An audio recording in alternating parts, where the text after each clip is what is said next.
Hey everybody, welcome. We are live here with Rob Appel from Man Sewing. I'm Misty Doan, and Rob has been so gracious to talk to us a little bit about some of his needle knowledge. Very little, a bit of needle knowledge. Yeah. So we give them a few minutes to everyone to sign in and stuff. Is that what we like to give do them a few here? minutes. And get logged in and going. And so what I'm hoping to discuss, if I can kind of just jump in, because you know I don't know how to not talk, right? Absolutely, yeah. So questions, while you're typing your questions and getting loaded up out there and set up. Oh, we're not live. Oh, it is live on YouTube. Oh, we're practicing. Right. Today, we're simulcasting on multiple different channels, so we're not quite sure what we're doing. So we're learning together. Yes. Yeah. That is actually one of my test needles, especially in free motion quilting and the different. Okay. Anywhere? You guys are killing us. Should we turn the heater off? No. Does anyone actually care what happens on this side of the camera? No. That was a good practice. Yeah, sure it was. It's okay. So you sure we're live on that? People tuning in.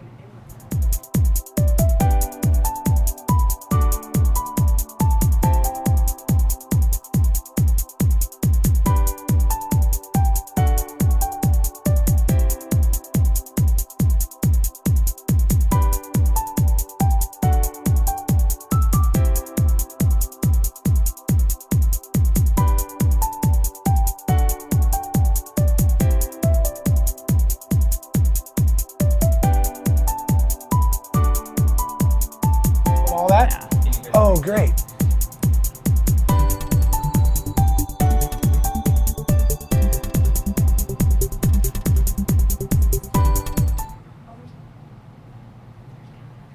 There's a countdown. Oh, you got the countdown right there. Wow. No, you're good. Yeah. Oh, hi! Hi! How's it going, guys? I'm Misty Doan, and I am here with Rob Appel from Man Sewing. Hello, everybody. He has been so gracious to join us here on our Missouri Star Facebook Live to talk a little bit about some needle knowledge, right? Well, a little bit, because that's about all I have, but a lot of experience with the same amount of knowledge, I guess, if that qualifies as experience at all. Perfect. So while you're all settling in, you got your coffee warm, we're going to do several minutes here for you. Maybe, I don't know, we're not going to set a time limit. We're kind of also test piloting today. There's a couple different things in the background with our technology, so we're having lots of fun. My brain wants to stay focused on discussing needle sizes, needle styles, needle tips, especially in how they affect us in our free motion machine quilting. So we would love for you to start building up your questions for all of that. That's why I'm going to try to stay focused. Of course, we love all kinds of questions. Misty's going to try to help me stay focused as well. So that's what's going through my mind right now. Okay, perfect. Well, I guess my biggest question is I never really know which needle to choose for which project. Right. Do you have any advice in that vein? I was hoping you would ask, actually, Okay. because I realize that what's in my head goes a little fast, if you don't all know that. So I'm thinking about all of the quilting, but some of you might be thinking, well, does any of this pertain to other sewing related? And I think that's what you just asked. That's exactly what I was wondering. So let's just back way up. Okay, so I would like to try to explain what little I do know about needles from the top down. What do you think? I love it. Okay, so here is a standard, thank you, from Schmetz, but ginormous size needle. A couple things to talk about. These needles we're going to talk about in the first half of the video, at least, are all for regular domestic style sewing machines. Okay. So they're going to have a flat back to them. Perfect. Okay. Now, when you look at your needle codes, a lot of these will have a labeling all over the packages. One of the labels you often see is this thing that says a 130/705, and that's the needle system or the style. So Okay. I like to say needles are like ice cream.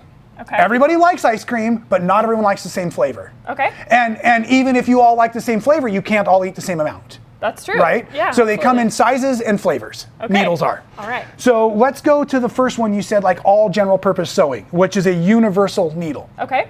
Now, unfortunately, and don't hate me out there needle makers, but in my opinion, a universal is pretty much good for nothing.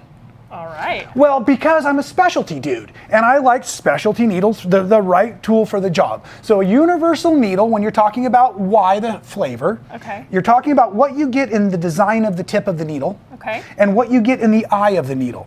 So none of the girth of this needle changes. Sometimes this thing they call a kerf, which is a groove. You may or may not be able to see it on the camera, but there's a groove on the front and often a groove on the back of the needle as well. Okay.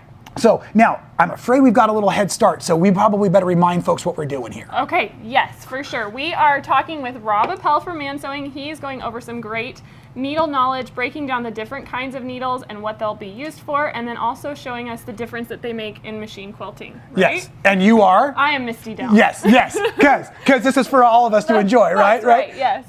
I get to be I'm playing the role of a guest today, but I don't know how to not try to take over. So you'll have to forgive me at home out there. No, please take I over. promise to This is give your- Misty some camera time. This is your expertise, so. Well, like I said, I gotta have to talk a lot because there's not much to say. So I think where we left off, we're talking about the way the needle was designed. Yes. So we're talking about the tip, we're talking about the eye. Most of this stuff doesn't change. Some needles, the groove thickness itself will change. The reason there's a groove in here is for the thread to sit in there. That's what I was wondering. It is, It lets yeah. it lay smooth Yeah, there. and what happens, so let's talk about something that probably nobody out there is thinking about right now, Lycra, spandex, because a lot of us are quilters, right? So in those stretch fibers, like our swimsuits and things like that, when the needle pierces, it's supposed to have a loop of thread hanging behind it. So if the fabric is too stretchy, it squeezes and chokes the thread, not allowing the loop. So the loop, or this scarf, allows that. So it actually helps, and if I will remember to say it later, so if not, I'll say it now. This machine here, this is a Baby Lock Jane. It's known as a high-speed or a semi-industrial machine, Right. and it uses a different kind of needle Okay. that has a different kind of groove, a deeper groove to prevent or let me run higher speeds while quilting. Okay. So all of this stuff really does come into play in the needles. So first of all, let's talk about the eye and the tips together because they come packaged that way. I mean, the needle comes all at one. We'll get into sizes later, if that makes Perfect, sense. yep. So I've got a couple choices on the table. I don't know if everybody can see the different labels or not. This one here is Microtex. The words Sharp and Microtex are the same. Okay. If you've watched any of the Man Sewing videos, you know they're my personal favorite my personal favorite needle Yeah. for all my sewing, my piecing, and my machine quilting. And the reason that is the Sharps or the Microtex has an incredibly aggressive tip. A needle's job is to separate the fiber, not to cut the fabric. Right. Okay, so the thread, believe it or not, doesn't actually want to go to the project, right? Think of a thread like a frat party. Okay. Okay, so your thread wants to be up here at the frat party, Okay. right? Once it leaves the frat party, it goes home, it gets in the project, it goes does something else. So the thread doesn't want to get in the project, it wants to stay with its buddy at the spool. Okay. So when that needle opens up the door to the party, actually they don't go rushing through the door like that, right? They're kind of like hanging out along the walls. They're not quite sure the thread wants to get there. So anything we do that slows down the loop of the thread will cause skip stitches, broken stitches, all kinds of problems. So I forgot to mention that's what we are trying to avoid Sure. in some of this, and also tension issues. So the Sharps or Microtex, those two are my favorite choices. Because they pierce through that fabric and make it smoother, right? Correct. Okay. And because they pierce quick, the needle goes at the proper timing of the sewing machine. Okay. There's a little bit of play between the puncture rate and the hook, or the needle, or the bobbin, I mean. So there's a little bit of tolerance in there. So the sooner we can get our needle down and back up, the better. Perfect. Now, quilters out there, I'll try to make this make sense. If you've done fusible applique, like I like to do so much, Right. I use a lot of batik. Well, batik is a very dense fabric. So with a dense fabric, the needle doesn't pierce as quickly out there. So I'm wondering, like, gosh, has anyone out there had batiks where they've worked and they've really struggled with lots of skip stitches? This would be a really common sign of skip stitches, and the most common would be if you're using a universal needle and fused batiks, especially multiple layers of fused batiks, because it's so dense. So now we've got the blunt or the generic not the really sharp tip, the Right. generic of the universal, hitting against out there. So I don't know if you can do with thumbs up or however we do this, Yeah, but for sure. if you've had needle problems, man, like give us some thumbs up, give us some love, because we all did. As a matter of fact, I was filming this morning and I broke a needle on Yeah. camera, on Yeah. set, because it happens to us all the time. So, and these are the kinds of things I want to help you all solve today. So please interact with us and help us know if you're understanding. I'm a bit caffeinated and jumping all around. So yes, if you've had, especially with those of you out there that are quilters, the batik problem, this is also where I'm referring to. So the sharps will penetrate quick and get us deep into the fiber. Yeah, that's great advice. That's really wonderful. Thank you. Another one that I have used when the sharps are good, but sometimes a needle will wear out too soon. Okay. Again, because of that density. Gosh, if any of you out there, and I know Misty, you do some sewing, but I know because I asked you if you want to do the free motion, you said do not let me do that. So we won't make her do Scares that me today. a little bit. So you haven't done a ton of free motion, but have you ever gotten a bunch of shredded threads? Oh, yeah, for sure. What about everybody out there? You guys all getting a bunch of shredded threads, right? So needles will wear out, right? And so the eye of the needle, it's metal inside. And they actually deburr the eye of the needle with an ultrasound or a chemical bath to get all those fine little burrs out of there. To make it as smooth as possible. Amen. Awesome. So if the needle is being abused because maybe too blunt of a tip, not getting through those dense fabrics, then it's warping the eye of the needle quickly. So when would we experience that? Maybe you just put in a brand new needle, as we always should at the beginning of our projects and our free motion. I am so guilty of not doing that enough. I feel like you have to use it till it breaks, but really you shouldn't, right? You really should not use a needle till it breaks, Yeah. unless you just put it in and then you break it. But yeah, needles, maybe we should have gone all the way back. Folks at home, needles are removable from your sewing machine. I know. Now, I actually have a fun little analogy. Don't let me forget to give the analogy so that people can remember the sizes, because we're going to get into sizes in a little bit. Great. I won't forget to talk about sizes. I was going to mention the jeans needle. The jeans needle has got a stronger eye. Okay. It's got a similar aggressive, sharp tip like the sharps. Not as sharp, but very similar. What do you mean by a more aggressive eye? What does that mean exactly? Oh, I'm sorry, I said aggressive tip like the sharp, Okay, but a stronger eye. Stronger eye. So What it's does that got mean? more wall around the eye of the needle itself. Okay. So that makes it a smaller eye and a stronger series of walls Okay. around that. So the needle itself is just more tough, right? It is more tough, but it's not bigger this way. Okay. Unless you get different sizes. That's what makes the needle bigger this way. Okay, great. Right, but it does mean that this distance, these edges, are going to be a little bit thicker, a little bit stronger, Okay. and it won't seem to burr as badly as things. And then, Okay, we have a YouTube viewer, Linda H, and she was wondering, my thread kept breaking while using the free motion quilting foot with my Janome. I Right. tried changing the needle and thread, but the only thing that helped was changing the foot. Why would that be? perfect, and I actually think I know the answer to this. Okay, great. I'm going to jump forward and answer the question if I can. Yeah. Because it's perfect timing. And it's not the Janome, it's any machine. And my guess is, let's do this real fast. Oh, I have two answers. Okay. Okay, sorry. And I also took the needle out and not the foot. So let's take the foot out. The first answer, this one will pertain to probably everybody. The second one might be Janome related, actually, because I might have the foot she was talking about. Okay. Okay, so right now, you see how I have this clear? That's to make there's a clear plastic filler inside of that foot with a littlest teeny hole that the needle goes through.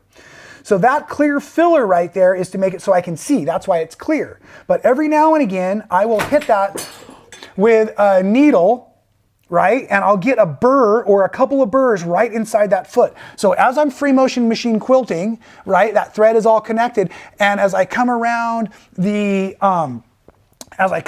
side of that foot, I might be dragging the thread over what looks like a serrated bread knife. Okay. Right? Because you take that plastic and you pierce it a couple times, and it's actually going to kind of look like the grooves in my finger there. So when that thread comes over there, it just shreds them. Ah. So that's why I said that Linda's question, I think her name was Linda. Yes. Linda's question was probably not Janome related, but then my mind said, no, wait, Rob, remember, Janome has this really cool foot that is a floating foot. Okay. So some of the things that we're now experiencing as free motion quilters, we didn't have these conversations a few years ago because technology has allowed us to create sewing machines that the presser foot hovers. Okay. So when the presser foot hovers over the height of the like that, right? So this is a hopping foot. So this foot, the needle bar makes the foot go up and down. So Right. in theory, this foot comes right down and is actually holding the fabric against the machine before the needle pierces. To hold it in place from moving. Yes, and the reason that's important is as the needle goes down and comes back up, if this foot is above the fabric, then the fabric goes up and down with the thread, and that causes the thread to start shredding. And Janome has this really cool barrel adjustment style foot that fits on any of these high shank machines, because I've got one for my other high shank machine at home. That's how I know this. And what you can do is you set the foot height, and if you get the foot height not high enough, too low, the fabric drags. Okay. And if you get it too high, then their threads shred. So that might have been Linda's situation when that's why she said when she changed the foot. She Right. went from her floating foot back to her hopping, no problem. And then of course it's a Goldilocks foot, because if you get it just right, it's a wonderful foot. Okay. Because what I do like about it is it's almost silent, because it's not ta-ta-ta-ta-ta-ta-ta-ta with the machine. Oh, awesome. That's very interesting. So I do like it. Great question, Linda. Yeah, Thank that's you a for wonderful for that question. one in there as well. And then we did have one more question specific to needles, and it says, can you please tell me what the H stands for on the universal 130/705H needle? I sure wish I could. You don't I don't know that answer, but I've never seen it without that. Right. And I've also seen other needles that have different references as well, and they've used that H. So I'm sorry, I don't know the answer, but I do know that for this machine, this one is the one I said was a light industrial machine. It comes with an option to run what is considered an HLX5. So what that H is standing for in their needle coding system, I don't know. It could have been Harvey's name, the guy that came up with this stuff. But an HLX5 needle, instead of a 7, whatever the number is, the 13705. So this is a 13705 style. This is an HLX5 style needle. Okay. Okay, back to ice cream. This is the waffle cone, right? This is the sugar cone. Okay. Okay, so they're different cones, different setups. And so with that being said, that HLX5 has those deeper grooves.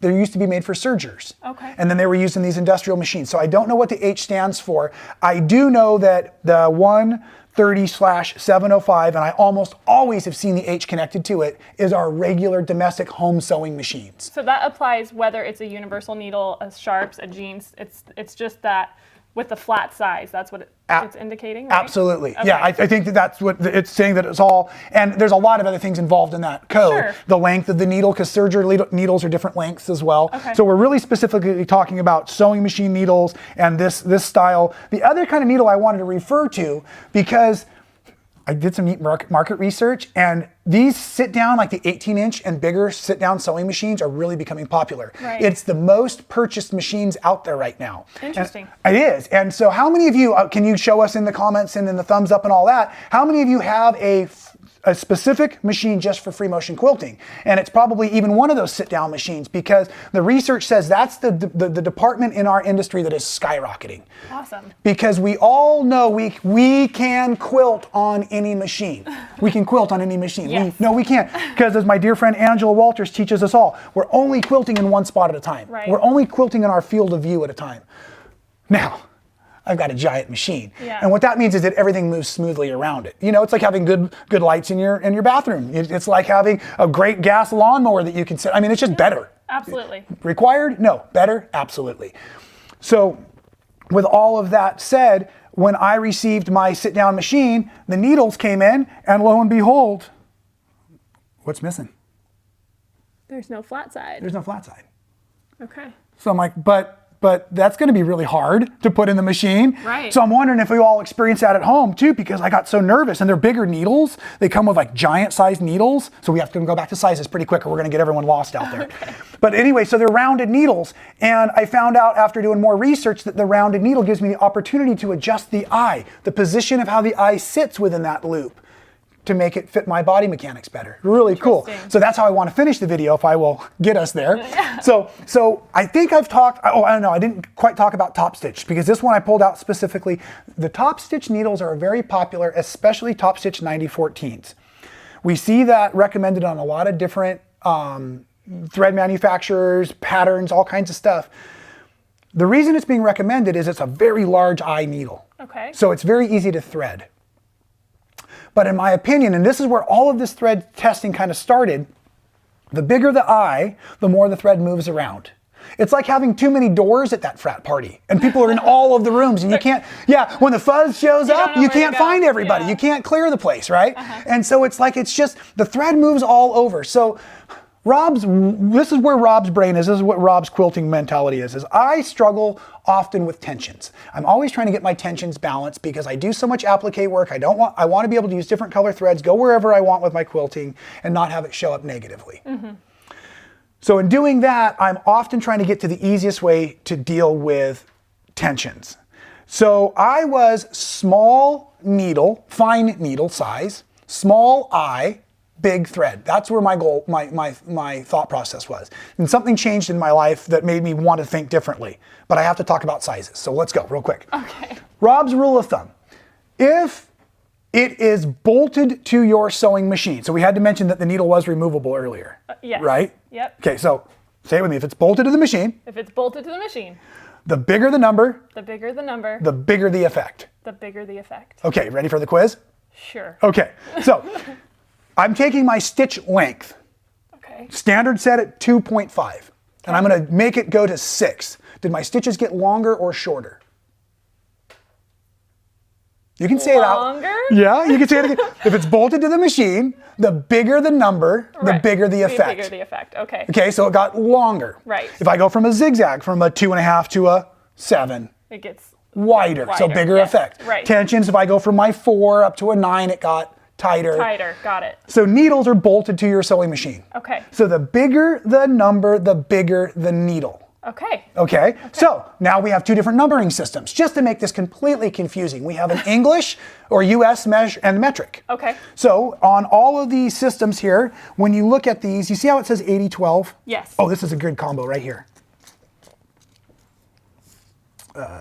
You probably can't see that one. Maybe we can see this one. Oh yeah, you can kind of see it up here. So in these, it's showing you, this is a sharps, that's the flavor. Okay. 70/10 is the size or the amount of scoops. Okay. So needles start at about 65 and range up to about 120 is about what I've seen. Okay. Or they start at 11 and they go up to about 18. So what I'm trying to say is you're going to always see 80 and 12 together. I have never met a 80-14 or an 80-16. Okay. Because one is US and one is metric. So they have to be related. Yeah, that makes So sense. if somebody says, oh man, grab yourself one of those 80s, and you're like, darn it, all I brought was 12s. You're fine. You're covered. You're covered. You Okay. got it. Okay, so numbering system there. So the bigger the needle, the bigger the number, the bigger the needle gets. That's where we're talking about the girth, but then everything else gets bigger too. So if it's a sharps, which has got a small little hole in it, 70, but I go to a 90, the hole did get bigger too in the Okay. eye of the needle. Okay. So a lot of times we do that. So, okay, let's see. Let's let people start typing in questions, make sure everyone understands that. And do you want to take a question real quick as Sure, well? absolutely. How do you know what shank your machine is? Ah, that's a great question. Okay, now the shank, just for folks that don't know sewing terms real well, the shank does not have anything to do with the needle. Okay. Okay, the shank has to do with the length of the foot. Okay. Okay, but the shank is incredibly important and I did mention, I said if you have any of these high shank machines, You did, and that's where yes. that question came from. I guarantee it. Yeah. So the shank is the distance from the bottom of the foot to where the screw goes in. Okay. So if you don't ever know, you take your standard presser foot, and if you have a snap-off foot, please take the ankle. If this is the foot, then this is the ankle. Okay. Or that's really the shank. Okay. Okay, so they come high shank or low shank, and a long time ago, Singer made a slanted shank style as well. So this is technically a high shank, and I don't have a low shank real close, but it's not much more than a 1/4 inch lower. Okay. So it's not a huge difference. It's not a huge difference, but if you were to put on the wrong presser foot, especially for free motion, so let's stay in nice and close with the camera here. When this foot comes down, okay, if I'm going to stitch with this foot, its job, as I said before, press your foot down, is to hold the fabric. I'm going to make a stitch. It's going to come back up, and then at a certain point, the needle bar starts to lift the foot ever so lightly. So that's where I'm in that free motion mode, okay, like that. So that we need, if we had the wrong size shank on this foot, then that action wouldn't work at all. And it would either be dragging. So I wonder if anyone out at home has a purchased recently like a generic free motion foot. And one is it just feels like it's always floating too high. Right. So I want to address that. Gosh, there's a lot we could talk about, isn't there? It's good. Okay. You didn't think you'd be able to fill the time. Is everyone still happy out there? We got lots of thumbs up? Okay, good. I want to make sure everyone's enjoying this.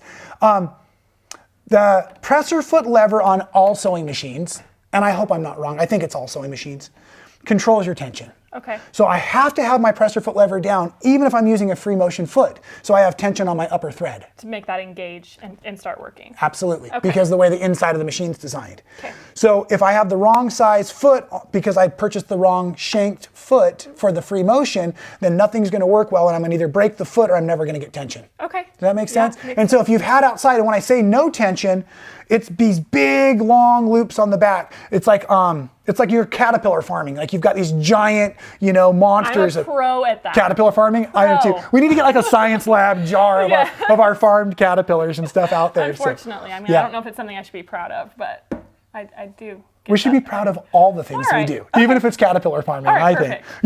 Yeah. Which is really cool is if you can do it when you're supposed to on camera to show how to get terrible tension without breaking the needles and causing a big problem, which I haven't mastered yet myself. Do you want to do another question or anything? I want to make sure I don't race in front of everybody. Let me grab this one. Cool. We have a question from Sandra Hughes. She says, I have a sit down, but it is getting harder to use with arthritis in my hands. Thinking about a stand-up frame. Any ideas about staying with a sit down? Yes, I do, Sandra, and I'm sorry, and I'm actually going to tell you that I'm in your boat. And I know that probably sounds kind of weird, but as I was telling you this on the last couple filmings, I'm starting to get tendonitis in my elbows. Yeah. And I'm getting really sore, and a lot of it is because I've been so blessed to be making all of these videos, and I'm doing so much of my own quilting. So I am right now, and I'm thinking this might work for her, I'm eliminating the weight of it a little bit, and I've always used the Machine Gears gloves. Okay. So Sandra, if you're not already using the So-Slip mat, so this is the Teflon mat that goes on the bed of the machine to make the fabric just glide. Friction is, no matter how good or bad of a machine quilter you are, friction is always our enemy, right? It really is, it's tension on our body, it's tension on our work. Sure. And so these gloves I wear, the Machine Gears gloves, and they have a little bit of rubber in the fingertips too, so that I can have just a nice, I'm not really gripping, but I've got a nice ability to securely move the fabric. Sure. So being able to move the fabric without tensing my body up because it slides or I've got sticky hands helps. A long time ago, I saw a video with Carol Breyer-Fowlert, one of my quilting heroes, and she in her studio had rigged a series of bungee cords and pulleys on a system across the roof.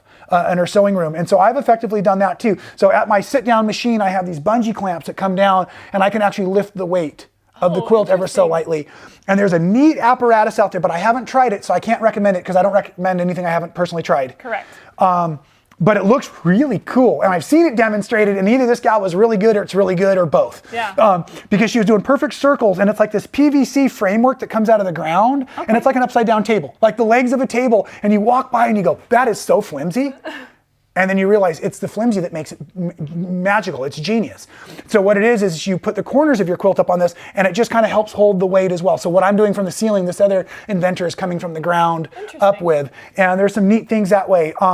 Now, her question though is, can I go to a stand-up machine? Right. So if your arms are killing you here, then down the road, is it back and hips and knees? Like what are we willing to go with and where are we going? A lot of folks I know that get into the bigger frames for free motion work, their style of quilting changes. Okay. Because now you're looking, if she wants to get into pantographs, if she wants to get into the use of a computer to help her, well then absolutely, that's the only way to go is the stand-up machines. Sure. But if she's like me and she really likes to jump around from one spot in her quilt to the other to create loft, or she likes to, for me, it's kind of my Zen time. I like to sit it, and I hope she's not as frustrated as I am right now, because man, at the end of the day, I hurt, and it's not fun. This is something I really enjoy doing. So I don't know if I gave any good suggestions. Eliminate friction first. If you want to get a nice stand-up machine, then the other thing I always say when it comes to any sewing machines is just find a dealership close to home that's going to support, because once that machine goes in the home, it's going to require people to come to the home. Sure. So that's just one, you may have not considered that as well. But just keep in mind, you know, who's going to support you with that machine when you get home as well. And I wish, but I haven't yet, and there I'm rambling, but my machine, it's the Baby Lock, and it's the same machine that they put in the frames, but mine doesn't like go in one or the other. So it'd be really neat if you could start with the machine on a table, and then if you decided to go into a frame, go into a frame and stuff like that. So at any rate, with that, I hope that made a little bit of sense. I think so. I Yeah. think so, yeah. Okay, cool. Now, I was talking about needles, threads. We were starting to get into a little bit of tensions, but what I really wanted, if I can just take a few more minutes and give you what I was really trying to do with this sample, right? Because I think that this is something that I maybe spent a lot of time talking about, the sizes of the needles. I left you in the middle of a story. Okay. I was at Quilt Market. I'm walking down the aisle and I see this incredibly quilted quilt. And I happen to see that the artist is standing in front of it. And she's giving her whole conversation to a whole big audience. And as I walked by, I heard her say something about using an incredibly large needle and a super fine thread. And like I stopped in my tracks. And because I'm so polite and appropriate at all times, I did not yell, "I totally disagree, Your Honor," like objection. But I did hang out long enough to ask why, what was she thinking? Where is she going with this idea? And we had a lovely conversation. And her thought was really large needle and a finer thread, because that hole that we pierced, that door at the frat party, allows the perfect couple, that twist of thread to come together and for that knot to end up in the batting where it belongs. Okay. So what I did with this test sample is I used the exact same fabrics, front and back. I used the same batting all the way through, obviously. And I started in the middle, and I started with my 12 needle, because that's what I normally like, or the 80. Sure. So small needle, and I'm using a 40 weight thread here. And you use the same thread on every size? I did, and the same bobbin all the way through as well. Okay. However, and I said I used a 40 weight, but I didn't. I went with a 50 weight. And those of you who are excited about the needle, if it's bolted to the machine, this is why we go that, thread is numbered opposite. Okay. So it's the bigger the number, the finer the effect on thread. And that's the way you remember that whole Heaven scenario. forbid we keep everything the same. Of course not. And don't get me started about if you're a jewelry worker, then the wiring system is all different anyways. So at any rate, I started with what I thought was a fairly lightweight thread and a medium-sized needle. And as I began machine quilting through here, I did not get what I expected out of the deal. And so I went to the size 14, and let's bring the cameras in close if we can here. And on this size 14 here, I could start to see little bits in my corners. And a lot of times that's where I've made 3 or 4 stitches Sure. at a time, because I've come into a corner and I've not gotten out of the corner quick enough. So I often have my tension problems in the corners. Anyone else out there? Yeah. And so here I was seeing that I didn't find that my threads settled better. Okay. But my tension started to show up as an issue. Then I went to the 16, the next size up needle, the bigger needle, and I started to get more tension issues, as you can see. Yeah, more of the bobbin coming through. Yep, more of the yellow bobbin coming through. So if you're ever doing a test for yourself, please use 2 different color threads, but the same weight. So you can see who's really winning the tug of war. Okay? And then here I finally got frustrated because I said, this is not the test I wanted to do. So I actually did a tension negative adjustment. So I reduced my tension down. Okay. So if I was sewing at a 4, I went down to about a 3.5. And it improved. Yes. But it still didn't really give me like all of that nesting I wanted, because where it improved here, I started to get more issues on the back. On the back, absolutely. Right? Yeah. And if I cheat, I always cheat to the back. But I still was not experiencing that lovely quilting that the gal I saw at Quilt Market had been experiencing. And that you want. And I thought, well, this will be great. I'll just do what she does. I'll use that big needle and the fine thread. But I didn't. And as I got all the way up in here into my 18, now when I got to the 18, I found a physical change in the ability to machine quilt, because it was such a big needle. It was like thumping, and I had to wait for the needle to come in and out of the fabric, and it slowed me down. Okay. It was like when you have a head cold and you're just not quite 100%. That's how I felt. So after all of these tests, then I thought, well, in fairness, let's come all the way back down to the 11. Yeah. I had to make some more tension adjustments, increasing the tensions this time because I had reduced them so much below. I found that when I got here, I still had issues. Yeah. And it's actually pretty consistent issues on this side. Yes, it is. Which is interesting. That's what I found is with the, so I'm actually right back to where I left off with a small eye in my needle and a fairly large thread. I am more consistent because the needle's not slipping around as much for me. I quilt very, very fast. So at this point in my life, I'm happiest with a finer needle because it doesn't put so much effort on the machine.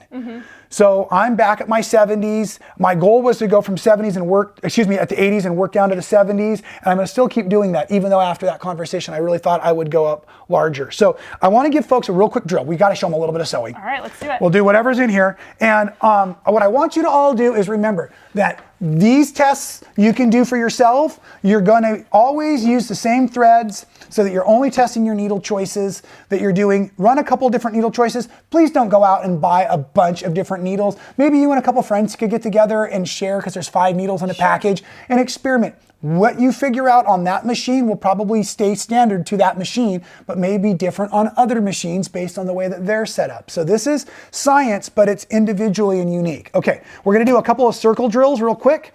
So I like to do a big circle, little circle. So I'm gonna set my threads, and I'm gonna try to sew myself a circle here. Okay, not too bad. Now, as I come out of that circle, I'm gonna come down here a little ways. Now in the opposite direction, I'm gonna do a small circle. Opposite direction, a big circle. Whoops, got on the gas a little bit. A small circle. Let's not run over that safety pin. And real quick, because I know we're getting shy on time, one of the things, and the reason I do a circle drill, I'm testing both directions of my hands. Okay. Did you see that? That's why I changed directions. And back to the push and pull and all of that in the machine, if you think of your sewing machine like a clock, the needle and the thread, the way it comes together is different in all of those points. So if I can make nice sewing and nice tension all the way around the clock on the front and on the back, then I feel like my machine is registered, I'm dialed in. A lot of times what I'll find is that on the back side at the 6 o'clock area, I'll start to get stretching at my tension because my tensions are either not tight enough or I'm pulling my body mechanics too fast around that. So if you think of it like a clock and get your body mechanics trained, and that's all in the physical, like, you know, picking the right running shoes, getting the right headband, you know, the right music. And then it's just about practice. And from practice at that point on, the last tip I will sign off with, or at least let you have the camera back for a little while. I use matching threads because tensions are stressful. So I just match, I put the same color thread in the bobbin that I'm using on the top now. And that way, if I have any tension discrepancies, nobody ever catches me. That's my, it'll hide it. It hides it beautifully, yes. That's perfect. Well, thank you, Rob. This has been really helpful. I learned a lot, and so hopefully our viewers did as well. We'll spend 5 minutes and go to the monitor here. Okay, Awesome. So we are going to spend the last little bit of time taking some questions. I was hoping we could. Awesome. Yes. Yeah. So if you guys want to go ahead and type some questions that you might have in, we'll try and answer those live. And we have a few ready to go here that you guys sent in beforehand. Okay, so just in case I need to answer them with props, I'm ready. Sure. Okay. Okay, so Lillian Graham asks, when you are sewing items that go in the microwave, do you need to use all cotton thread? Oh, well, I would assume. I would assume so too. Yes, Yeah. but I would also say an all cotton fabric. Yes. Also, Absolutely. I did a spa set this morning and they had the polyester pellets, but they're thick. Yeah. And you don't put them in but for 30 seconds. Okay. So I'm still gonna say, yeah, I'm gonna stick with cotton because polyester or nylon might melt and I don't wanna be wrong. So No, I think that's the safe I'm bet. giving you an almost thumbs up on that one there, Lillian. Yeah, good idea. I like the way you're thinking, dear. Yeah, for sure. All right, next one. Becky Piles says, pinked edges on pre-cuts. Do I include them in the 1/4 inch allowance? If you need them, yeah. Well, I always do because I don't want to trim them down, and I often use an edge guide on the sewing machine. So I have a kind of a wall where those pinked edges can kind of just run along the edges there. Yeah, I personally prefer that I go from the outside of the pink as well. So you when I the tip. peak of the mountain, not the valleys. Yep. Yes, I agree. I think it's a preference thing from what I've heard, but It really is, and also not every manufacturer's 10 inches Measures are the exactly the same, and some of them will have a deeper pink, so if I'm combining, then it really is the easiest approach to the needle. I agree. Yeah. Totally. These are great questions, everybody. Thank you for sending some of these in last night, too. Okay. Judy Harvey says, I have a question about using monofilament. Okay. Any advice as to needle size? Also, what type of needle and thread to use when attaching embellishments like beads, sequins, or buttons to decorative quilts? Now, did you all purposefully try to choose questions I could not answer today? Is this what's going on here? They think you have need all the answers. answers, all I of don't them. do much hand sewing, and beading is certainly not one, but let's go back to the one I can answer. Okay. There's monofilament and there's monopolys. Okay. So monofilament is made from nylon, monopoly is made from polyester. I prefer that. The poly. The monopoly, yeah. I believe Superior is a brand that makes a really, really good one. And then needle sizes, I'm gonna stick with the needle that works because it's the project related, but I'm gonna wind the bobbin at a slow to medium speed, and I'm gonna sew at a slow to medium speed. High speeds can stretch the thread and can cause problems with it in that way. And then she had another question in that too. Needle sizes don't really matter. Oh, it's finer needles, needle tips doesn't matter. Oh, and like if I'm using the seed beads or any of those kinds of things, usually it would be a hand sewing. And then that's gonna be what I've seen most people usually do, even if they're beading, they're still using a small quilting needle, a shorter needle, and capturing one bead at a time as they go across their work. Okay, great. But again, I'm speaking from what I've watched on that one. I haven't actually hand beaded a quilt Yeah, yet. so maybe if any of you know, you can go ahead and help us answer out. that in the comments. Okay, so then let's see if we've got any more coming through. How about what is special about a quilting needle? Oh, okay, that's a great question, and I don't think very much, as a matter of fact, is special about the quilting needle. If you were in the beginning of the video, I talked about needles being like ice cream. And the eye, so a quilting needle has a larger eye than most needles, but it's not as big as the top stitch. Okay. It has a sharper point than the top stitch, but not as sharp as a sharps. So it's somewhere between. Somewhere in between. Okay. So in my quilting, because of the things that I was experiencing, I still use the sharps for the quilting, and a lot of pros I know do. Okay. The other group of people use the quilting needles. Okay. So it's kind of a preference point, and again, it's based on mostly the shape of the eye being more of an oval shape, and maybe it's because they're using heavier threads, more of a twist in their thread, something like that. Okay, Yeah, awesome. yeah. And I saw another one come by a second ago about hoops and things like that real quick. I don't know if I can just jump in and answer one of those comments. But I mentioned that I use the gloves for traction. Yes. I have seen a million different free motion quilting things that you can use, accessories for grip. Mm-hmm. Whatever you like that works for your hands, great. The hoops are good, but usually we don't want to hoop it taut. There's a half horseshoe hoop that gives you traction, but I'm not going to physically hoop a quilt to then free motion it because of the tension it pulls on the actual quilt and the having to get under and over and all of that kind of stuff. But there are sponge style pads, there are half horseshoe hoops. I'm not sure if that was what they're meaning, but any of those accessories, if you like them, use them. Yeah. But I wouldn't physically put a hand quilting hoop into a sewing machine. It's going to be a lot more effort than it's worth, and I'm afraid it will distort the fabric. Yeah, it probably would. Yeah. Okay, I've got a few more Yeah. here because our comment thread seems to have got stuck. Let's see.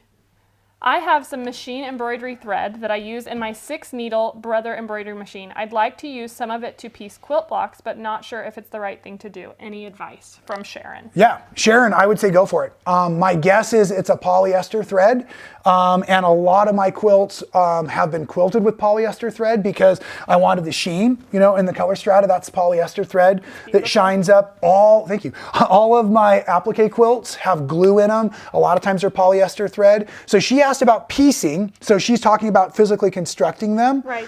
Way back when our grandmothers and grandfathers of quilting taught us that we were supposed to use all cotton so that the polyester wouldn't tear at the seams.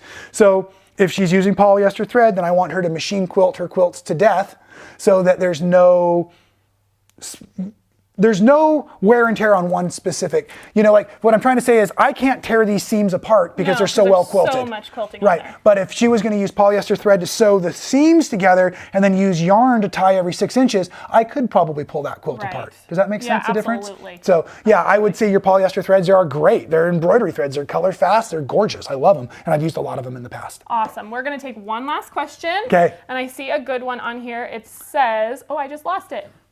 It talked about the anti-glue needles, if they make a difference when you're Oh gosh. sewing through multiple layers. Like when you say anti-glue, do you mean like the Teflon coated or the titanium coated probablys? I'm not sure. I'm just Okay. reading from there. Got it. So, Do I see it up there? I'm missing. That's okay. Joanne, she says, it keeps moving. Yeah, I see. That's okay. Okay, so I haven't heard of any needles referred to as anti-glue, but I do know that there are titanium needles, and there's a new Teflon coated needle as well.